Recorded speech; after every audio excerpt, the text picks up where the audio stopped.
Welcome to the Dragon's Library, your source for games, movies, shows, and more.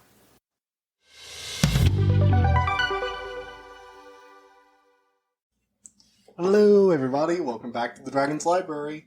It's been a while since I've done a video game review, I feel like. A little too long. So we're probably going to be having quite a few of them in the upcoming future. At least I'm hoping. It takes me a while to play through some games because I've been really busy lately.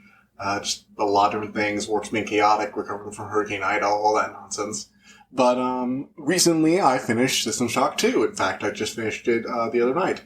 So I decided to go ahead and do it as a review today. Or not today, because this is going to be released on Friday, and I'm recording it on Tuesday, because I do release it early. If you go to buy me a coffee and donate $2 for a month, you can, listen to my podcast early for like that whole month. Go ahead and try it out. But enough of that. So, System Shock 2, for those of you who don't know, is a really old game. It was released in 1994, so this is like ancient. But it's actually, not ancient, I'm sorry, it's not 1994. 1994 was System Shock 1. 1999 was System Shock 2. Correct. And it's considered one of the most influential games of basically all time. It's inspired a huge number of games, most of which have gone on to extreme critical and commercial success. Its most famous successor is basically Bioshock, which was also designed by its lead designer, Ken Levine. Yeah. He also made Bioshock as well. And Bioshock is a really good game. I freaking love Bioshock, and I will most definitely do a Bioshock review at one point. Although I'm not really sure what I'll talk about. See, that's the problem with wanting to review games like Bioshock. I feel like if I want to talk about something, I have to talk about something that nobody's talked about before. And I feel like too many people have talked about Bioshock. Like, System Shock 2 is known, but I feel like less people have played it, if that makes sense. A lot more people played Bioshock than System Shock 2. So, I was going to review System Shock 2. And it was a weird experience for me, because I was literally I was like 2 years old when this game came out. So, the graphics are very much of its time. It's early 3D, very polygonal. There are only like 2 cutscenes, one at the beginning and one at the end. The one is kind of chopped up as part of the tutorial, but it looks like it was like one cutscene they kept pausing in the middle of, especially with like, okay, I should get into the basic outline of it, So, in the first System Shock, there was this orbital space station, and there was this evil AI called Shodan, and she tried to destroy the world, but the protagonist stopped her. This is years later. It's sort of like the cyberpunk future, meg corporations, lessons about capitalism gone wrong, all that jazz. Human augmentation is a big thing. And you have signed up to join the military, the Space Marines or whatever. So, you go ahead and go through some basic training. And there's this really funny moment where, like, I realized with the starting cutscene. So you have the starting cutscene, then you go into training, and then you have the ship slowly leaving dock. And it has, like, a small cutscene after each year of training. So you go through 1 year of training, you walk through a door, choose what bonuses you want, you get those. It's sort of how you build your character. So there are, like, 3 for each of the 3, so fractal 3, 9, 27, I want to say, 81 possible combinations right there. So, you're not really going to see a lot of difference between these, aside from the first choice and maybe like the second or third choices, I guess, because you get some base abilities. But in the end, everything's kind of just extra stats. The first 2 choices, depending on like what kind of stats you're going to start out with. So, there's the, what was it?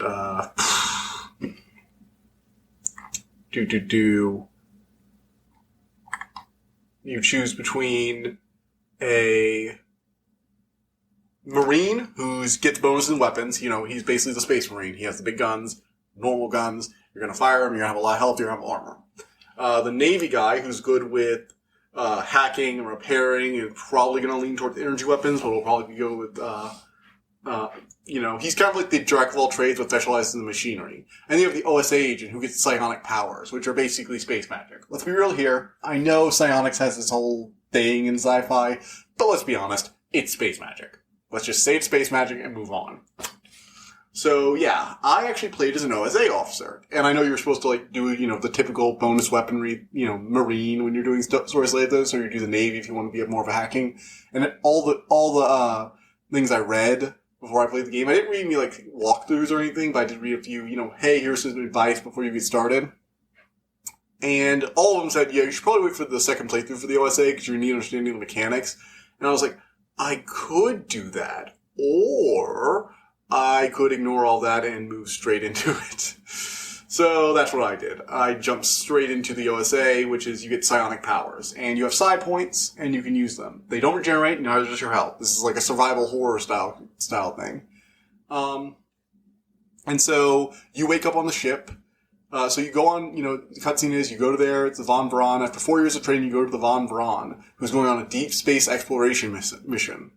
And you're going to be, a security officer on board.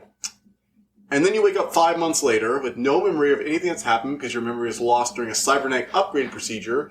And some lady on the intercom, on your radio, starts telling you that something has gone horribly wrong. There is some kind of, evil presence that has infested the ship. Everything's gone horribly, horribly wrong. And you've been given this upgrade in order to try and fight off this invasion, infection, whatever. It's kept vague at first, but trust me, it gets really creepy really fast. So, yeah, that's the basic plot. You're on a ship, you've got like one voice who may or may not be trustworthy, who's leading you to try and, get to her or him or whatever to save the ship. And as you explore the ship, you come across audio logs, you find the dead bodies of your former crewmates and some of them twisted in horrible abominations. The AI's been turned against you. And you start off pretty weak and helpless, and it does keep its tension throughout the way. Before I go into like the story overview and spoilers and all that, I'm going to go ahead and talk about the gameplay. It's been a while since I did one of these reviews, so, I'm mixing it up a bit. The gameplay System Shock 2 should be familiar if you played anything like Bioshock. And in fact, if you're thinking of Bioshock, just think a bit more complexity. And you got it. You start out with a group of stat points. You have, your basic health stat, your strength, agility, endurance. So you have endurance, agility, strength, cyber, and psionics. And these are all basic. Strength is, hey, melee attacks, and you can carry more. Endurance, hey, I have more health. Agility, speed, and some weapons. Then you have psionics, which boost your psionic abilities, which are, only going to be useful if you're going to be using those. Think of it like a mage in in a fantasy game. And then you have, your cyber. And I didn't really upgrade the cyber that much. Apparently it helps with hacking and stuff, but I just never needed it. It feels like a pretty useful dump stat, to be honest. And then you have secondary abilities, so you can upgrade like hacking, repair, maintenance, that kind of things to improve your actions in the mini games. You also can upgrade your weapon skills, which are normal, heavy, energy, and exotic, which are some of the more organic weapons you're going to find later on, but that's kind of spoiler, so I'll wait for that. You also have research, which you can use to research some of the strange things you find. You might need chemicals for it. And once you research them, you might get bonuses against enemies, or you might be able to use the item for something like, as a consumable or as an implant. You have armor, you have weapons, you have implants, which can boost stats or do some special things with some of the weirder ones you have to research. One of the things I really do like about the game, though, is that it feels very intuitive. Like, a lot of old games control weird. I didn't have to do really that much control mapping. It took a bit of adjusting to it, and it was always weird when I was trying to use my psionic abilities, because they have, 5 levels, and you have to switch between the level and then switch between the psionic. You can't just, quick map them, which was kind of annoying. I wish I had found, a mod or add-on for it, but I wanted to play it as, basically as original intended. I got some of the basic, the unofficial patches and some of the minor graphical improvements, but I didn't really jump on with a lot of mods. I played it pretty base. I used basically what is considered a basic upgrade. So I looked online and said, hey, here's some quality of life stuff, but nothing that'll change the gameplay too much. And that's what I used. The game runs really well, though, actually. A lot of older games can sometimes run weirdly on new computers, but I found this one to be a very smooth experience. My computer can run newer games, so it's pretty good. And as a result, this thing never, not at all, zero loading at all. Instantly, which I was very nice. I like that it's so optimized.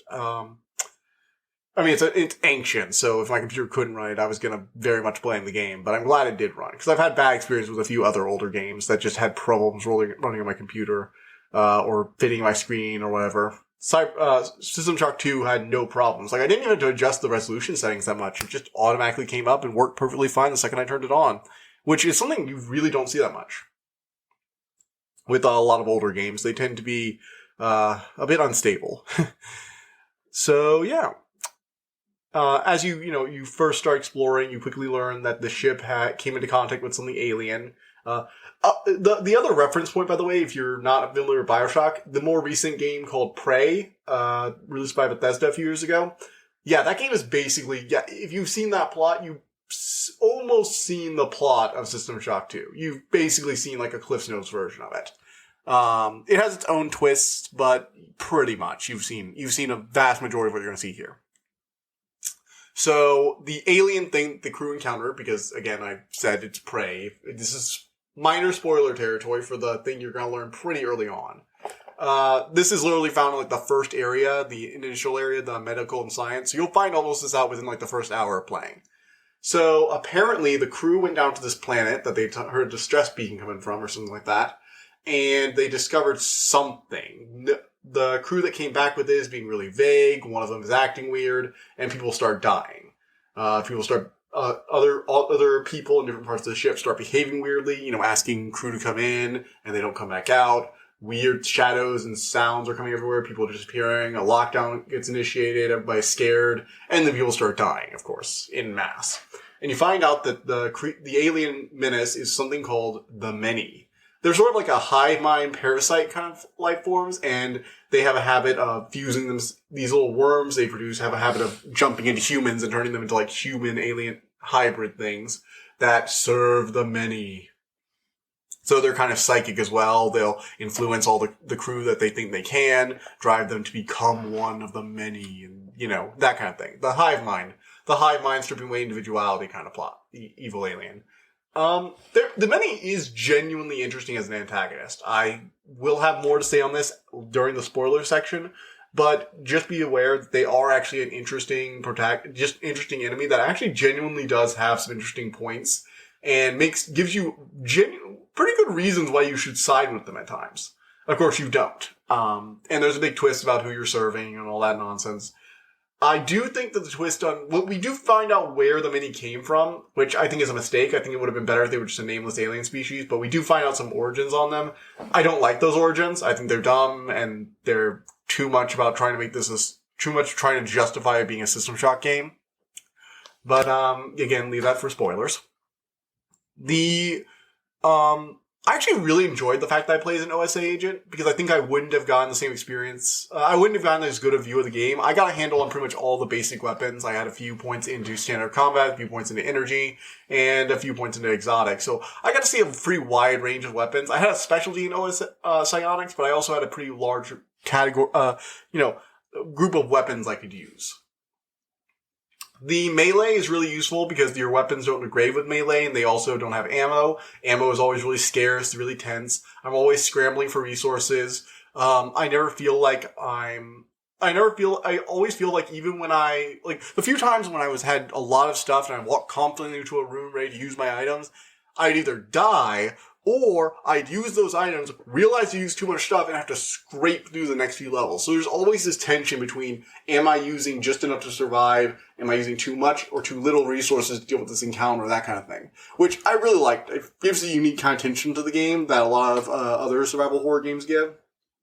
You're always scraping some resources, but you usually have enough to trade by. System Shock 2 is a little less forgiving than more modern survival horror games, in that there are definitely places where I felt like I was quite nearly soft locked because I saved the wrong place, and I couldn't reload a previous save when I realized I didn't have enough resources to get through something, and I had to just kind of force my way through and get a little lucky. The AI is definitely old. It has a tendency to run away randomly, but the game can be so brutally difficult even on normal difficulty sometimes. And I know there are probably people who play this on Impossible who are I've been doing it for 2 decades. I'm like, all right, look, this is my first time. I played as a really complex build at first. That was my mistake. But also, I did play on normal because that's the difficulty I prefer to play on, because I like seeing what the default difficulty the designers intended for the experience is before I go into harder challenge difficulties. Anyway, the OSA is probably one of the more interesting kind of psychic mage setups I've seen.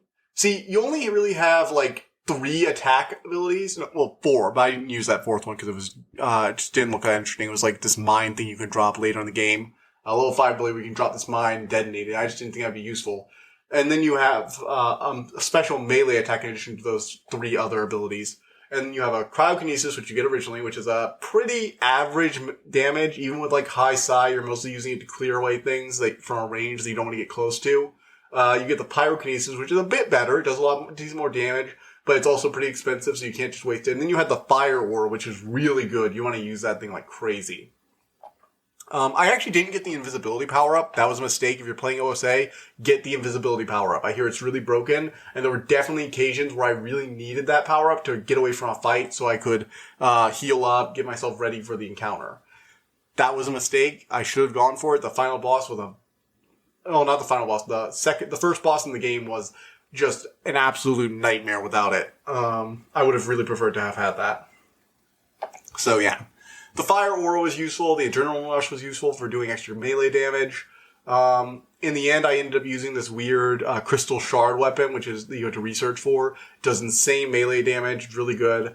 And I used my, energy weapons and small arms to deal with some enemies that weren't best suited for melee.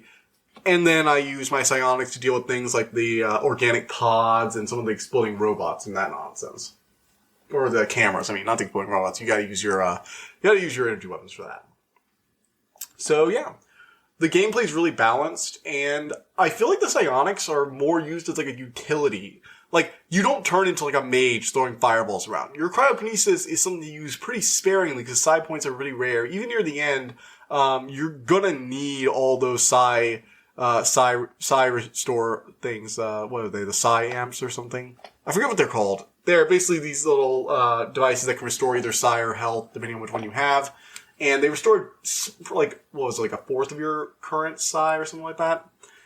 There are also bonuses to get them to restore more. Upgrades, static upgrades, which you get one of from these small little stations. You get 4 of those stations in the game. They're basically like permanent perks. And you can also upgrade your weapons. There's a lot of customization with the builds, actually. I would definitely like to replay this a few times, different builds, and see how it works. I might try playing through it as a normal, Marine, just check how it goes with basic weaponry.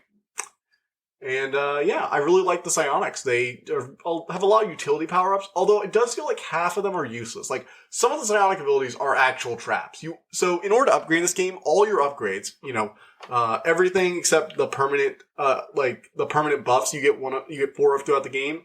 Everything else for all your player upgrades come from cyber modules, and you get a limited amount of these. And really early on, it felt like I didn't have enough I really had to specialize early on, but as I got later in the game, I had enough to just put a little bit in everything. And it really felt like you needed a little bit in everything. Also, the final boss was really annoying. I just didn't like it that much. So yeah. But all in all, I say System Shock 2 is a solid game with a great understanding of its, material. It has a kind of dark humor at times, and the actual final cutscene made me laugh like crazy. It's so dumb. I love it. The voice acting is really good. The people who play the many, and also one other character who I will talk about in the spoilers, are all really good. The voice acting is really creepy. You really feel afraid sometimes wandering through the dark hallways, not sure what's going to come out. I don't really like the constantly respawning enemies, though. I think at after you clear a level, they should stop respawning, but that's just me. Also, one of the really dumb things about that is that there's this little point where they talk about exactly how many monkeys they brought with them, but the monkeys technically respawn infinitely, so there should only be 150 or something like that monkeys on the ship. And I feel like if you just kept going back to all these places, eventually you kill that many monkeys, and then it's like, okay, another monkey spawns. Like, where did that monkey come from? But, that's just the way the game was made. And having if you went to over 150 monkeys, you've been wandering around a little too long, I guess. So, I guess it's fine. So, yeah. From here on out, we're going to be going into full spoiler talking about the endings of the game. So, if you don't want to hear this, go ahead and I give my full recommendations. Great game. I think anyone who's really into games and wants to know about gaming history should probably play because it's inspired a lot of stuff. And it's still just a really solid, good game. I think, people tend to overrate graphics. And it's this thing was pretty graphically impressive for its time, but even if it doesn't look great these days, and quite frankly, I think even with its design, it has this kind of horror look to it that I think the old graphics kind of, improve on. But I don't think you should care that much of graphics. If you personally can't handle it, that's fine. If you think it's a little too complicated or too unintuitive, I freely admit that some spot. But for an older game, yeah, I'll go like 8 or 9 out of 10. No, I think Bioshock streamlined the process. I think Prey was a slightly better experience that learned from some of the lessons later on in life. But the fact is, they were basically just copying System Shock 2. Like, seriously, I don't think we would have had those games without System Shock 2. So I feel like, it deserves a lot of credit there. So yeah, time for spoilers. So, the big twist from System Shock 2 is that as you're being led through all these levels and you get up to the recreation decks and finally get to this doctor you were supposed to find, you find him dead in his room. And then the walls pull away to reveal this is actually the server room of Shodan, the computer that nearly destroyed the human race in the previous game that the previous protagonist stopped.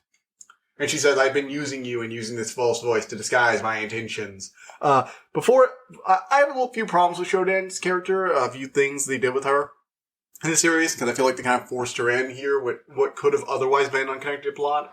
But I will admit this. The voice acting for Shodan is top-notch, really creepy, really liked it. It's so inhuman, like it really feels like a computer, like finally decided, alright, I don't have to keep pretending to be a human anymore. And it's very like noisy and staticky and electronic. I really liked it. Fun. Great voice actor, great work, sound design throughout this entire game. A freaking plus. One of the best parts of the game, quite frankly, is the sound design. So, it turns out that the Mini was actually created by Shodan on the old space station. And when it was destroyed, they got stranded on this, planet that the, the USS,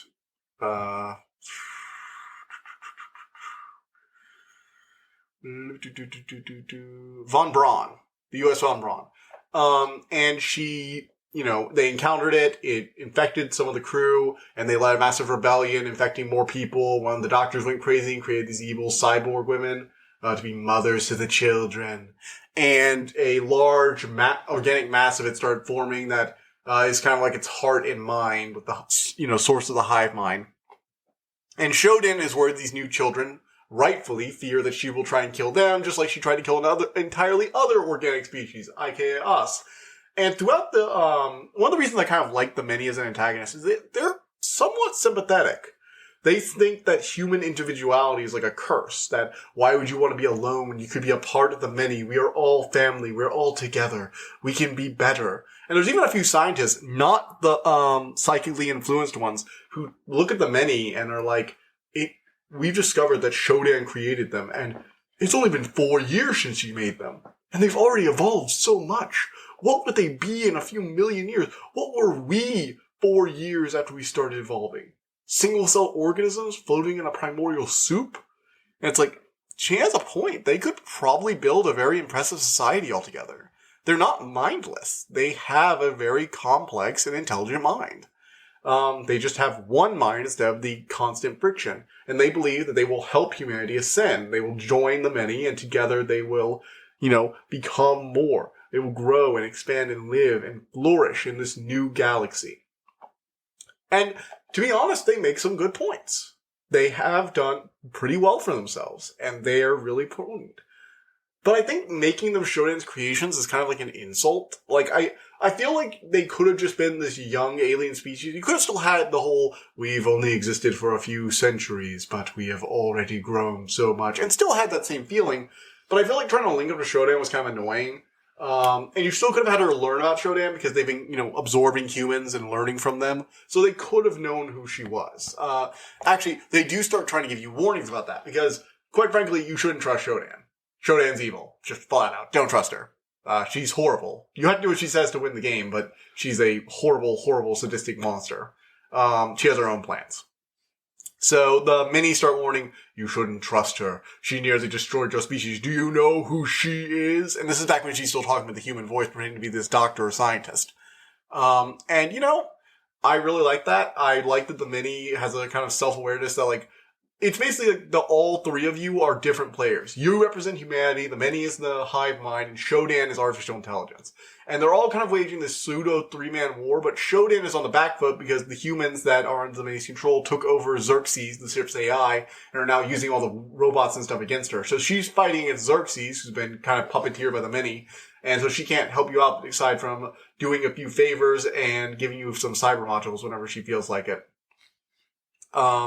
As a result, you're fighting the many on the ground. So the two of you are teaming up, but it's on a sort of, as the game progresses, it becomes sort of an understanding where you know that Shodan's probably going to turn on you. The many is very convinced of it, and as you go more and more, even the logs from some of the humans who helped Shodan set this whole thing up are very, very convinced that you are definitely going to get turned on and are warning you that Shodan's planning something.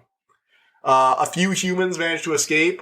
I think like 2 of them managed to escape in the shape pod, and there's a twist near the end that set up System Shock 3, and you know what? I would like to see a System Shock 3 made in a modern technology. You know what? I would very much like that. But, so yeah. You face the many, you kill it. That boss fight was really intense, actually. I didn't have nearly enough stuff. I had been kind of scraping by, because, after you're trying to escape on this other ship called the Rickenbacker, because it's less infested, and you have to go destroy the many's, central mass, which is clinging to the ship, so you can get away. But what happens is, you have to go to its brain, and there are just all these giant monsters. There are these flying psychic things that are really annoying, keep firing psychic bolts at you. And I didn't have enough stuff, so I died like 4 times trying to get through that, and it's hard. But I did do it. It was a very interesting boss fight. I think the mechanics should be slightly better explained. I didn't know I was supposed to shoot the yellow things circling it, and they were kind of finicky. The hitboxes, this is an old game, so the hitboxes aren't perfect. They're probably my biggest problem with the game is that there were just too many times where I feel like I hit something and the hitbox just didn't register it. So yeah. But, it does give you this very survival horror, working against the mechanics kind of thing. Like, you should feel scared and afraid and frantic when you're playing a survival horror game. So maybe it's an A+ in that regard. But, yeah. After that, of course, Shodan turns on you. With the ship now fully under her control and Xerxes and the many dealt with, she uses the technology on the ship to try and perform a new science experiment, which will give her control over reality itself. Basically letting her control like she does cyberspace. She'd become a god, essentially. Or a goddess, I guess. And Shodan, you try and stop her. So you go down, you go to her core, and you have to fight her before she assumes full control of reality. And at this point, it's really cool. The ship is like being torn apart and slowly becoming more, almost like a digital, VR simulation like you had in your training. It's because, Shodan's remaking it into something she's more familiar with. And you feel like, oh my gosh, this could be all of reality soon. I got lost a little bit on that way. You get lost a lot in this game, though, so I don't really blame against it. And you go fight Shodan. That boss fight was really annoying. I couldn't figure out how to beat her normally through combat, so I had to hack the machines, which was annoying because my hack was only like level 3, and I was using my Psi hack for most of the game. So I had to keep trying at the hacks, and I had to try 10 times before I finally hacked all 3 of the terminals and able to kill her. Get her force field down and kill her. I think there was another way to do it other than hacking, but I'm not sure. So yeah, that's the game. Really good, really tense tones. You go through all different areas. The recreation area has this whole, they were the most humans were there, so they had the lockdown, but then they had this military coup. The medical facilities have all this, body horror, doctors going horribly wrong and trying to create monstrosities. Each part of the ship is very distinct. And as you explore it and get used to it, you sort of get a feel for this place. One last thing, though, for the story is at the very end, Shodan starts pleading. It's like, hey, wait. What if I shared this power? Because, of course she doesn't want to die. So she offers to make you, her partner and improve you even more. Because Shodan sees humanity as a weakness and cybernetics as an improvement. She's like, I can make you even better. I can give you all the power you could ever want. And the main character, who has not talked, decided to grunt once or twice in the entire game, decides to say, nah, and blows her face off. And I just started laughing like crazy. That's literally how he says it. Nah. It's like the weird joke in a parody. It's like, no, that's like something you would see in a Family Guy parody or something. It was so dumb.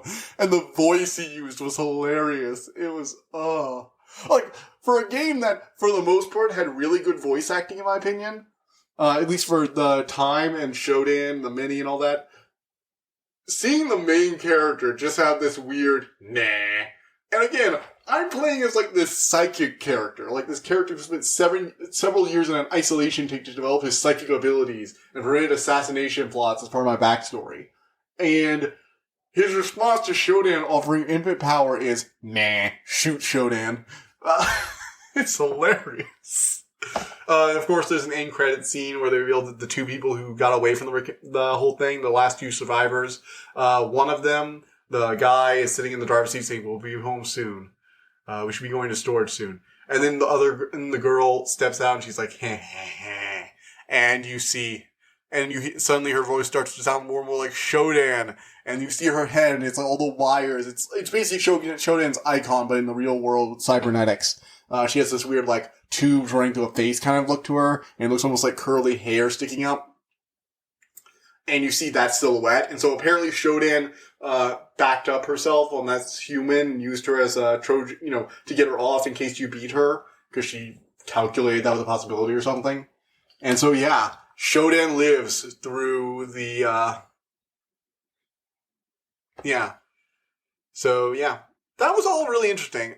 Again, I think that Shodan being responsible for the mini is kind of a dumb twist. It doesn't really serve the plot much. Like, it does connect the first two games, and, like, Shodan is supposed to be, like, the overarching antagonist of the System Shock series, but I feel like you could have still had her here and not had the whole her children thing. She could have just learned this from analyzing them. She's just like, a really intelligent, powerful AI. She could have just done this stuff on her own. I don't think she needed to know how they worked. I think she could just like scan and observe them instead of, oh yes, I know, I built them like this. I just don't see the point to it. So yeah, all in all, really good game, a lot of fun. Again, graphics are older, but there are mods to fix that. If you want better graphics, there are like tons of HD packs for this stuff apparently. And the gameplay is still very solid. I would definitely play this again. In fact, I probably will when I get some free time to play this again. I have a thing for old RPGs, though. I also love Knights of the Old Republic and Knights of the Old Republic 2. Also, if you're a Star Wars fan and you haven't played Knights of the Old Republic and Knights of the Old Republic 2, no, wait, Davis, come on. That'll be another review. It'll be another time. But, seriously, there really is no excuse for not playing Knights of the Old Republic 1, at least. It's on your phone. You can buy it in the App Store for like $5. Just play it. You got no reason not to. What else are you going to do with your time? So, yeah. Anyway, it's been great to review another game again, even if it's one from 1999. I've also just gotten recently Resident Evil Village and Resident Evil 7, because I never got a chance to play Resident Evil 7. I just didn't have the money to throw around for it. It was a pretty new game back then. I just was mostly buying used games or getting stuff from PlayStation Store, PlayStation Plus. And so, yeah, I'm looking forward to playing that. Looks pretty interesting. I'm probably going to play 7. I'm not sure I'm going to review 7, but I'm definitely going to be reviewing 8, and I'm going to be doing that during October. So look forward to that spooky Halloween. In addition, there are a few other things coming up next month. I'm going to be reviewing Dune, the book, the movie, and then the new movie that month. So you got a lot of things to look forward to there. In the immediate future, though, let's see. What do we have on the schedule? Okay, so I got something. Okay, here it is. So... recently Rick and Morty finished. I just saw the season finale. I tweeted a little bit about it. If you guys would follow my Twitter, please follow me at dragon_library2. It'd be a big help. But, yeah, so I am definitely going to review that. I'm not sure if I'm going to review previous Rick and Morty seasons before I go into it, because I feel like enough people have seen Rick and Morty that I don't need to. If you haven't seen Rick and Morty, watch Rick and Morty. It's amazing. So I'll probably review season 5. Definitely review that, actually. Let's go ahead and set that as, like, next Tuesday? Next time? Yeah, next Tuesday. So that'll be next Tuesday on the 14th. Sorry, I record these like a week in advance. Anyway, I'll record these like episode in advance. So this is going to be on the 14th. We're going to have the Rick and Morty review. And after that, we'll figure out what's going on. I'll see you guys then. Bye. I hope you enjoyed listening to this episode, and thank you for listening to the Dragon's Library. Please subscribe to this podcast to be notified of new episodes. The Dragons Library releases new episodes Tuesday and Friday each week, and you can follow us on Twitter at dragon_library2. If you want to suggest an episode topic, my email is in the description below. And as always, thank you so much for all your support.